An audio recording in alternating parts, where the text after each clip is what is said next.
എനിക്ക് മുന്നിൽ പ്രവർത്തിച്ചുകൊണ്ടിരിക്കുന്ന കുട്ടനെല്ലൂർ സഹകരണ ബാങ്കില് കഴിഞ്ഞ കുറച്ച് വർഷങ്ങളായി നടക്കുന്ന അഴിമതിയും കൊള്ളയും അതുമായി ബന്ധപ്പെട്ട് പുറത്തു വന്ന ഒരുപാട് വിവാദങ്ങളും അന്വേഷണങ്ങളും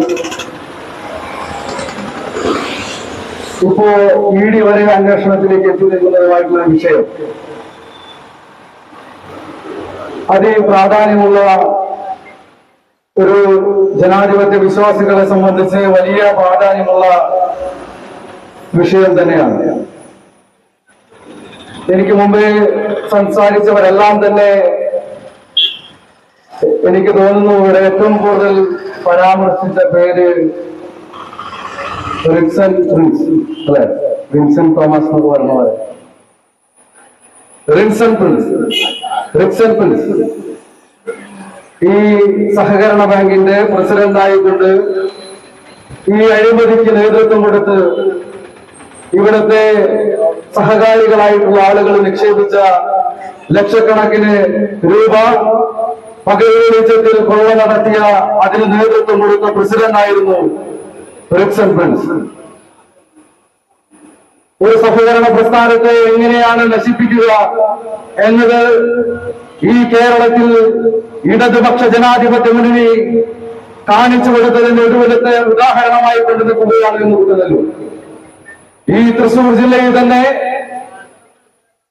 കേട്ടുകേൾവിയില്ലാത്ത തരത്തിൽ കേരളത്തിലെ ജനങ്ങളെ വെല്ലുവിളിച്ചുകൊണ്ട് കരിവന്നൂർ സഹകരണ ബാങ്കിൽ ഏകദേശം 300 കോടിയോളം രൂപയുടെ പകൽ കൊള്ള നടത്തിയ ഇടതുപക്ഷ ജനാധിപത്യ മുന്നണി നേതൃത്വം, അതേ നേതൃത്വം തന്നെയാണ് കുട്ടനെല്ലൂർ സർവീസ് സഹകരണ ബാങ്കിനെ കൊള്ളയടിച്ചുകൊണ്ടിരിക്കുന്നത്.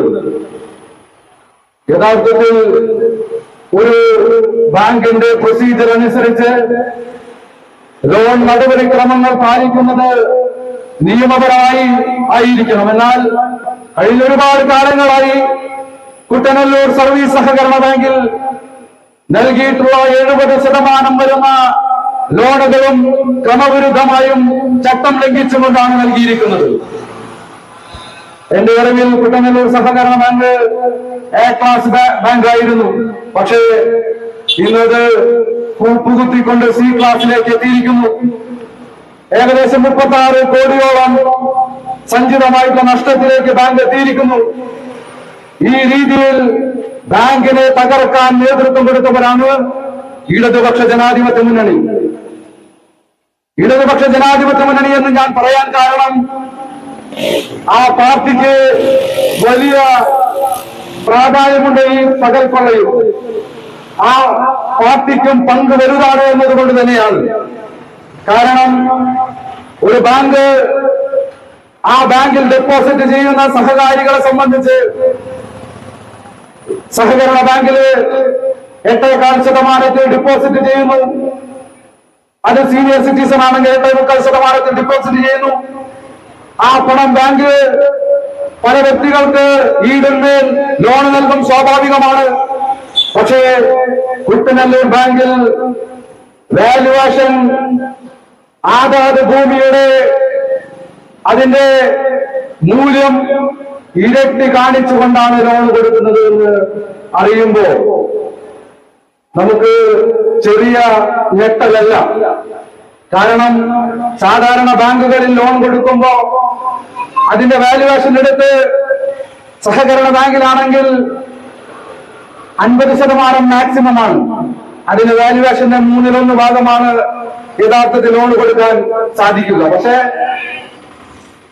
കുട്ടനെല്ലൂർ സഹകരണ ബാങ്കിൽ ഒരു വസ്തുവിന്റെ വാല്യുവേഷൻ അതിന്റെ യഥാർത്ഥ മാർക്കറ്റ് റേറ്റിന്റെ ഇരട്ടിയോളം കാണിച്ചുകൊണ്ട് ആ ഇരട്ടിയോളം വാല്യുവേഷൻ കാണിച്ച് അതിന്റെ 50% ലോൺ കൊടുത്തുകൊണ്ട് ഈ സഹകരണ ബാങ്കിൽ ഡിപ്പോസിറ്റ് അടച്ചിട്ടുള്ള സഹകാരികളുടെ പണം കോടിക്കണക്കിന് രൂപ പകൽ വെളിച്ചത്തിൽ കൊള്ളയടിച്ചിരിക്കുകയാണ്.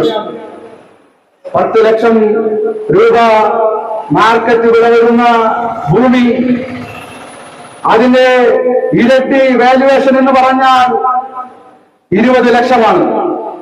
ആ 20 ലക്ഷം രൂപ വാല്യുവേഷൻ കാണിച്ച് 10 ലക്ഷം രൂപ ലോൺ അനുവദിച്ചാൽ, ആ ലോൺ അനുവദിച്ച ആളുകള് ആ പണം അടയ്ക്കാതെ വർഷങ്ങളോളം തുടർന്നുകൊണ്ടിരിക്കുന്നു. അങ്ങനെ വർഷങ്ങളോളം തുടർന്നുകൊണ്ടിരുന്നാൽ സ്വാഭാവികമായും ബാങ്കിംഗ് പ്രൊസീജിയർ അനുസരിച്ച് അത് RR നടപടിയിലേക്ക് പോകും. പക്ഷേ കുട്ടനല്ലൂർ ബാങ്കിലെ RR നടപടിയിലേക്ക് പോയ ഈ ഇടപാടുകളൊന്നും തന്നെ RR നടപടി നടപ്പിലാക്കാൻ സാധിക്കാതെ നിയമക്കുരുക്കിൽ കെട്ടി നിൽക്കുകയാണ്. കാരണം എന്താണ്? വസ്തുവിന്റെ മൂല്യത്തെക്കാൾ ഇരട്ടി കാണിച്ച് ലോൺ നൽകിയിരിക്കുന്നു. ആ ലോണ് തിരിച്ചടവില്ലാതെ മുടങ്ങുമ്പോൾ പിടിച്ചെടുക്കണമെങ്കിൽ ആ വസ്തു ലേലത്തിൽ വെക്കുമ്പോൾ സ്വാഭാവികമായും അതിന്റെ മാർക്കറ്റ് വില യഥാർത്ഥത്തിൽ ലേലത്തിൽ പങ്കെടുക്കുന്നവർ അന്വേഷിക്കുമ്പോൾ 10 ലക്ഷത്തിന്റെ വസ്തു ഈ ബാങ്കിൽ കാണിച്ചിരിക്കുന്ന 20 ലക്ഷത്തിൽ നിന്ന് അതിന്റെ യഥാർത്ഥ വിലയിലേക്ക് നോക്കുമ്പോൾ 10 ലക്ഷം തന്നെയാണ്. എങ്ങനെയാണ് ലേലം നടക്കുക? എന്റെ അറിവിൽ ഒരു ലേലം മാത്രമാണ് ഇവിടെ നടന്നിരിക്കുന്നത്.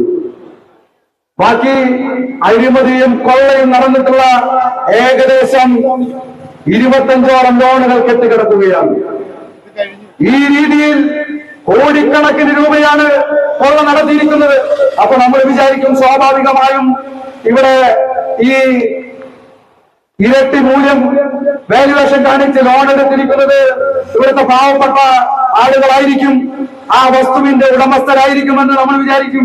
പക്ഷേ തെറ്റി.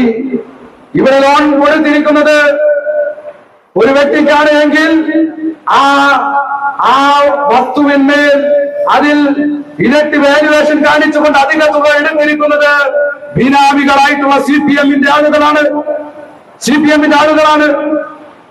ആരാണ് ചോദിക്കാനും പറയാനുമുള്ളത് എന്നതാണ് ഈ ധിക്കാരത്തിന്റെ കാരണം. അങ്ങനെ പകൽ വെളിച്ചത്തിൽ കൊള്ള നടത്തിയിരിക്കുകയാണ്. കോടിക്കണക്കിന് രൂപയുടെ വസ്തു ഈ രീതിയിൽ അന്യാധീനപ്പെടുന്ന രീതിയിൽ കോടിക്കണക്കിന് രൂപ കൊള്ളയടിക്കപ്പെട്ടിരിക്കുന്നു. ഇത് ചോദ്യം ചെയ്യാൻ CPM-ന് സാധിക്കുന്നില്ല. കാരണം CPM-ന്റെ ദേശാഭിമാനിക്ക് വേണ്ടി ലോൺ എടുത്തത് പുരുഷ സംഘത്തിന്റെ പേരില്ല. അപ്പൊ CPM-നും ഇതിൽ വ്യക്തമായ പങ്കുണ്ട്. ദേശാഭിമാനിക്ക് വേണ്ടിയും പാർട്ടി ഓഫീസിന് വേണ്ടിയും ഈ സഹകരണ ബാങ്കിൽ നിന്നും ലക്ഷക്കണക്കിന് കോടിക്കണക്കിന് രൂപ ലോൺ എടുത്തിട്ടുണ്ട്. ഈ ബാങ്കിംഗ് പ്രൊസീജിയർ അനുസരിച്ച് സാധാരണ സഹകരണ ബാങ്കുകൾക്ക്